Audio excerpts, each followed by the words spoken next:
RCR, la red que comunica y une al Perú. Qué gusto saludarlo, señor Failó, muy amable como siempre. Sí, primero agradecerle la entrevista a don José a su disposición.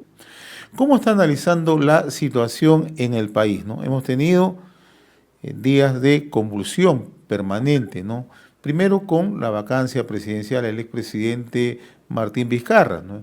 Luego la decisión, ¿no?, que asuma la presidencia como encargado del despacho presidencial a Manuel Merino de Lama, ¿no? Vimos todo conjunto de protestas, no solamente en la capital, en las principales capitales de todo el país, ¿no? Una movilización a nivel nacional, ¿no?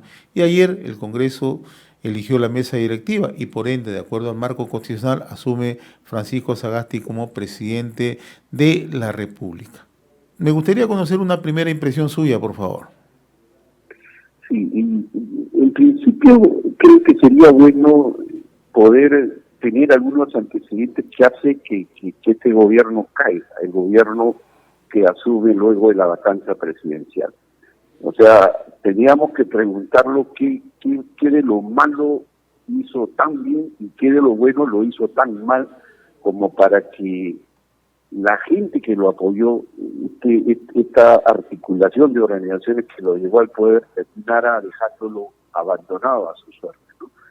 Yo creo que esto es muy importante porque este es el inicio de una caída, ¿no? Por ejemplo, la intención de conformar el Consejo de Ministros de ancha base, que pudo haber sido algo interesante para Merino, que le permita gobernar, pero a la hora de la conformación del gabinete no tuvo la peor idea de colocar a Ángelo Flores Arao como premier y un Consejo de Ministros con serios cuestionamientos éticos, además de una presencia de la coordinadora más conocido como la DDA, la derecha bruta, la chorada, que es de corte autoritario y de extrema derecha, ¿no? Esto de hecho generó una ruptura del bloque que lo había llevado al gobierno, ¿no? Eso hace que la UPP, el Frente Amplio, Podemos y PREPAC abandonen esta alianza, ¿no? Otro tema que para nosotros es importante desde la perspectiva negativa fue la intención de imponer una agenda política que se suponía detrás de todo esto fueron las motivaciones reales por las cuales llevaron a la vacancia de Martín Vizcarra, ¿no? Es el intento, por ejemplo, de revisar la ley universitaria con una iniciativa del bachillerato automático para intentar ganar un sector de jóvenes y de hecho esto debilitaba a SUNEDU, ¿no? Además de continuar con un proceso que le pedían que tenía que ver con la elección del Tribunal Constitucional. Bueno, de hecho esto hace que la gente salga a la calle. O sea, como tú bien lo has podido apreciar, esta movilización social a lo largo y ancho del país solamente ha sido comparada con la movilización de los 4 suyos, que terminó con el régimen de Fujimori, ¿no? Estas acciones finalmente terminaron por alejar al partido de los Acuña, ¿no?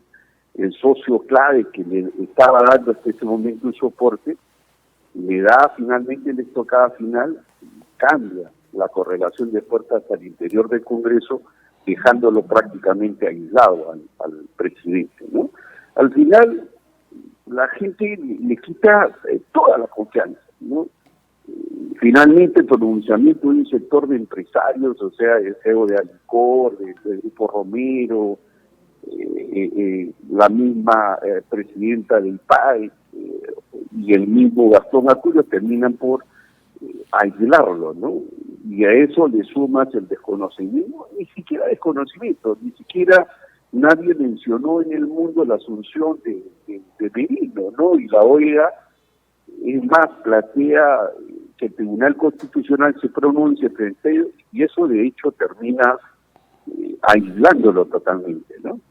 O sea, finalmente las calles terminan por tumbar, ¿no? El problema se da cuando mueren estos 2 jóvenes, termina por prácticamente liquidar al gobierno de Merino y prácticamente hace que todo su gabinete renuncie y lo deje solo prácticamente a Ángelo Flores Arauz, que no sabía absolutamente nada, según él, de lo que estaba pasando, ¿no?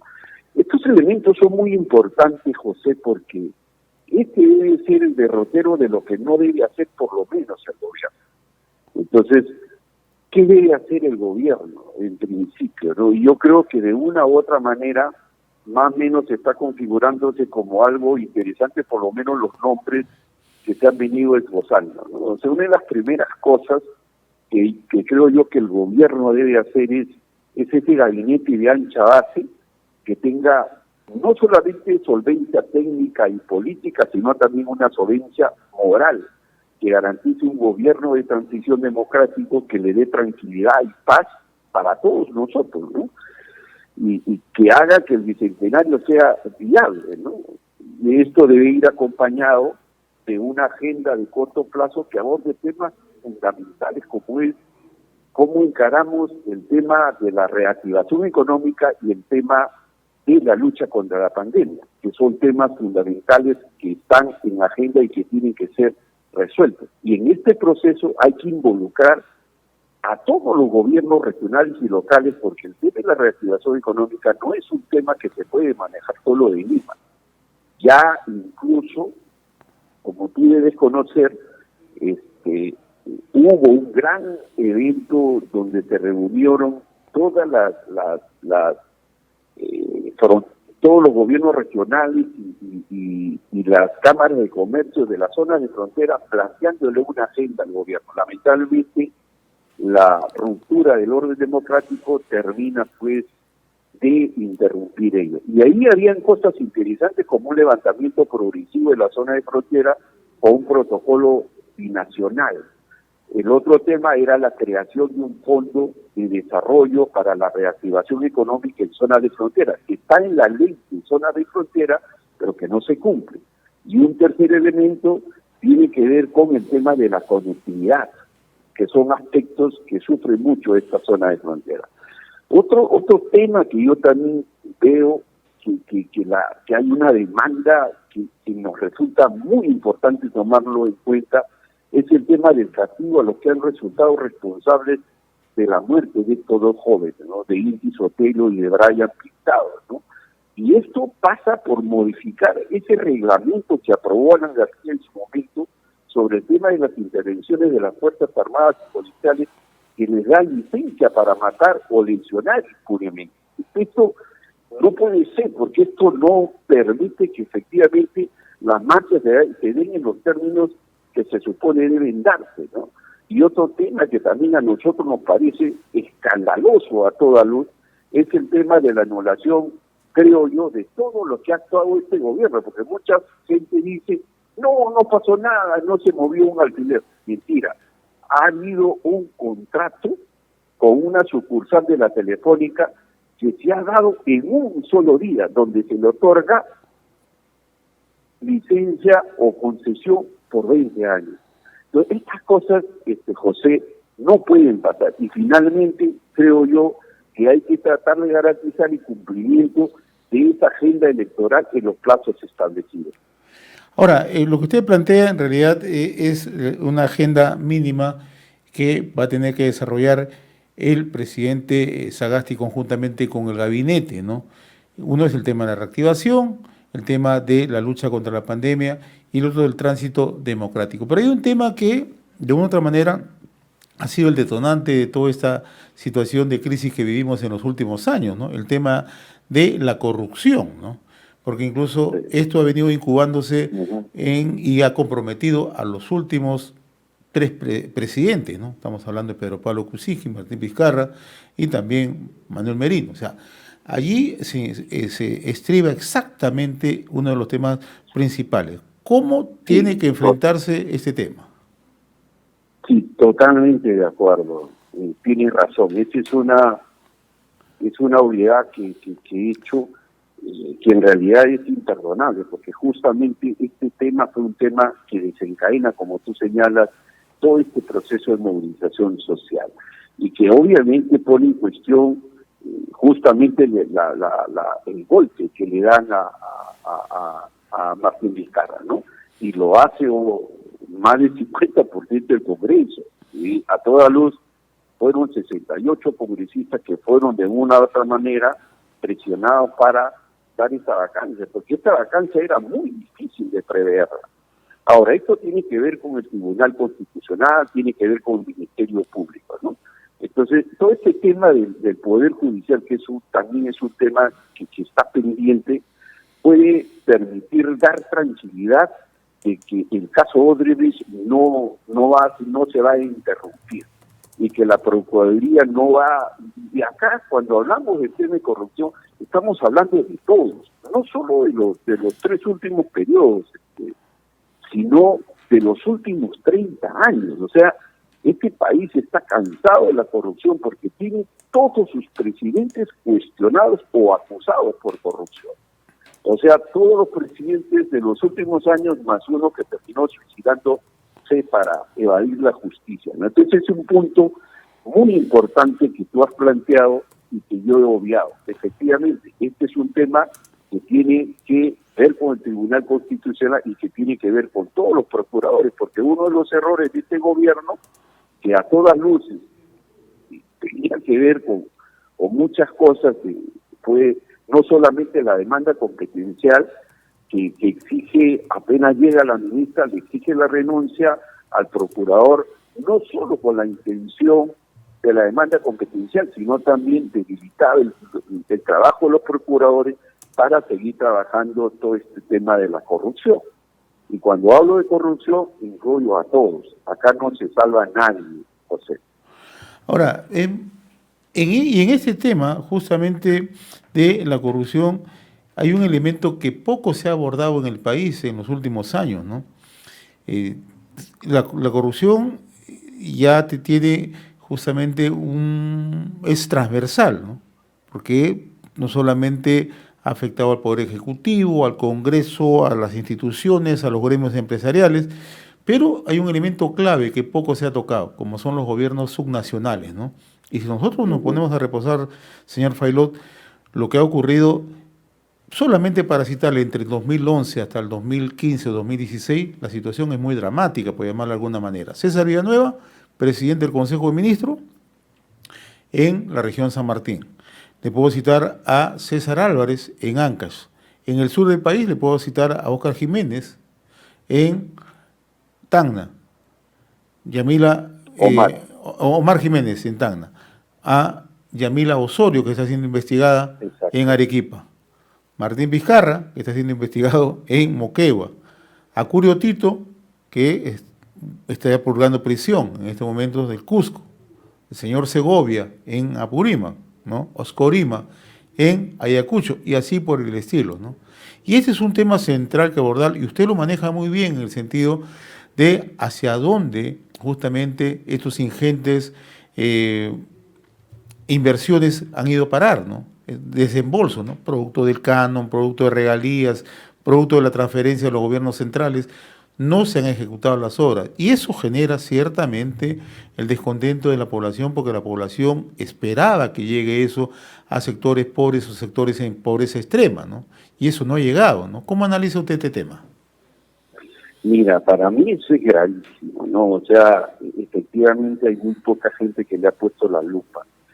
Todos los gobiernos regionales están involucrados o de una u otra manera tienen un proceso abierto. No estamos hablando de los actuales, estamos hablando de los últimos años. No te olvidaste de Jaime Rodríguez. Así es, Moquegua, ¿no? Que dijo que no había robado en camión, sino en carretilla. Jamocho, Jamocho, ¿no? Claro. Jamocho, efectivamente, ¿no?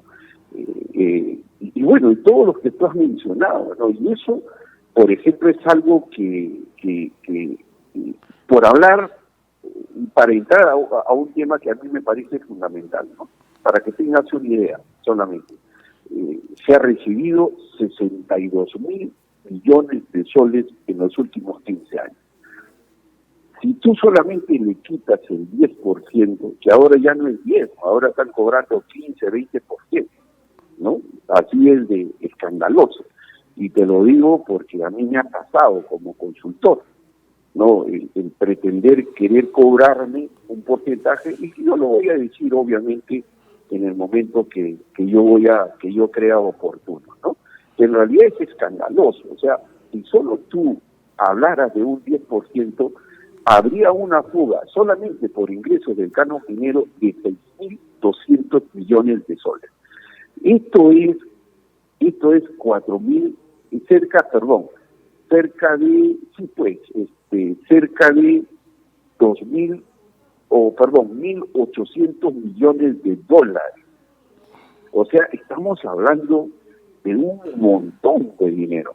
O sea, en el sur del Perú, en Tacna, te voy a mencionar que son temas que yo conozco, los tengo en la mano. Tacna recibió en los últimos 15 años alrededor de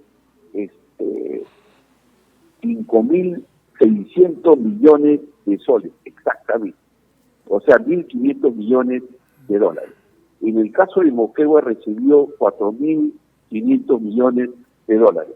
En el caso de Arequipa, 6.000 millones de soles estamos hablando. Claro. Y el caso del Cusco, 17.500 millones de soles. Si nosotros revisamos qué obra emblemática existe en cualquiera de las regiones que yo te he mencionado, y tú no vas a encontrar ninguna obra de importancia que te pueda decir, por esto pasó tanto dinero. Entonces, esto es escandaloso y lamentablemente esto castiga y afecta a las personas más pobres, que es donde se supone debería llegar el dinero, ¿no? Muchos de ellos todavía no han resuelto el problema de agua y desagüe. En el caso de Moquegua, por ejemplo, Hilo sigue tomando agua con altos niveles de arsénico. Tacna también toma agua con altos niveles de arsénico. No es posible que habiendo este transferido tanto dinero, podemos dar poca cuenta de qué cosa se hizo con estos recursos, ¿no? Entonces, algo se tiene que hacer. Y esto, lamentablemente, hace que tenga un efecto sobre la actividad minera, por ejemplo. O sea, la gente al final no le echa la culpa a los que reciben los recursos por concepto del canon minero, sino le echa la culpa a la minería. Y dice, mira, acá hay minería, hay una actividad que tiene 30, 40 años y no se siente ningún tipo de desarrollo, como si la minería tuviera la responsabilidad de asumir esa responsabilidad que le corresponde al Estado. Por ejemplo, este tema de San Rafael, que es un tema categórico, ¿no? Donde el Estado, al no poder cumplir con el abastecimiento de las ¿cómo se llama?, de estas tablets, se le está exigiendo a la empresa minera que sea la que termine financiando los recursos para la compra de tablets, como si fuera responsabilidad. Y no te quiero decir de que eso tampoco quiere decir que la mina no se involucre en los procesos de desarrollo local. Yo creo que sí, la mina tiene que involucrarse en los procesos de desarrollo local, pero eso no debe significar que debe asumir las responsabilidades del Estado. Eso es lo que no se debe permitir. Y lamentablemente, el mal uso de los recursos del canon minero terminan afectando a la actividad minera en general. En general, no quiero hablar ni quiero particularizar eso, porque eso ocurre en todos sitios. En Moquegua tenemos el problema de Quellaveco, por ejemplo, ¿no? Quellaveco es una mina que ha comprometido más de 1.000 millones de soles de recursos y han empezado a ejecutar una serie de proyectos interesantes que tienen que ver con el tema de la reactivación económica, pero lamentablemente pues no ha sacado un gramo de cobre y la gente le exige como si estuviera explotando el cobre. Entonces, lo mismo con Javi en el Cusco, claro, ¿no? Creo que Javi terminó resolviendo el tema de los bonos que el Estado no resolvía. Eso en Antapacay. Esa cosa, por ejemplo, Antapacay. No puede ser. Claro. No puede ser, ¿no? O sea, esas cosas hay que darle una mirada a cómo finalmente el Estado termina de abandonar a la gente a su suerte y que finalmente le termina trasladando esta responsabilidad a la actividad minera, que yo creo que en materia de responsabilidad debe cumplir, debe involucrarse en los procesos de desarrollo local, debe apuntar a que a través de sus organismos que están vinculados al tema de la gestión social cumplan su responsabilidad. Pero de ahí a que suman lo que le corresponde al Estado, creo que es un error. Así es. Yo le agradezco, como siempre, don Julio Failó Rivas, por esta comunicación con RCR, y vamos a estar molestándolo más seguido justamente para ir analizando, porque lo importante no es darle una mirada desde el centro de Lima, desde la capital, ¿no?, sino cómo es que se desenvuelve justamente el accionar del gobierno, el accionar del Estado en el interior del país, ¿no?, que tanto se requiere, ¿no?, y sobre todo que son demandas muy puntuales, ¿no? Sí. Mira, José, para finalizar quería tocar un punto que nadie está tomando la atención, ¿no? O sea, yo sinceramente creo que este país tiene que entrar al cauce de la gobernabilidad, porque una falla más empiezan demandas que no habían estado colocadas en la agenda, ¿no? Y hay que mirar el vecino país de Chile. Así es. Chile empezó con una demanda por el alza de los pasajes. Ahora están discutiendo el cambio de modelo y están discutiendo una agenda de cambio de la Constitución. Eso hay que tomarlo como elección.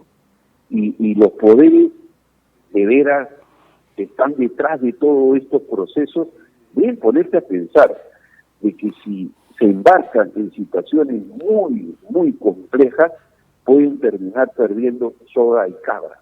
O sea, no permitamos que se cuestione en sí mismo el modelo, ni que haya fuerzas que no tienen nada que ver con la democracia empiecen a cuestionar o colocar puntos de agenda como, por ejemplo, el cambio de la Constitución. Yo sí creo, estoy convencido que necesitamos un nuevo punto de encuentro, necesitamos un contrato social, pero ese contrato social debe ser el punto de equilibrio donde no se afecte ni a la inversión privada, ni a la población, ni a atente contra los derechos de los trabajadores. Por lo tanto, sí necesitamos un contrato social, pero que esto no sea motivo para, generar espacios para alterar un orden que al final va terminando sumiéndonos a la gobernabilidad. Yo los invoco a todos, sinceramente a todos, a que pongamos de nuestra parte y aislemos a esos grupos radicales que incluso el día de ayer es vergonzoso, sinceramente, la votación de Fuerza Popular y de la UPP. Entonces, ¿cómo se junta gente que no tiene ni siquiera un punto común en torno a la visión que tienen sobre el país y sobre el sistema político? Pero se juntan por temas subalternos, ¿no? Entonces, y estas cosas evidentemente afectan al país. Muy bien, don Julio Failó Rivas, yo le agradezco como siempre la gentileza que ha tenido con RCR. Un fuerte abrazo a la distancia, muy amable, gracias. Muchas gracias, José. Gracias. Un fuerte abrazo. Un fuerte abrazo. Y saludar a tu público, a todos y todas. Saludos, muy amable. Gracias. RCR, la red que comunica y une al Perú.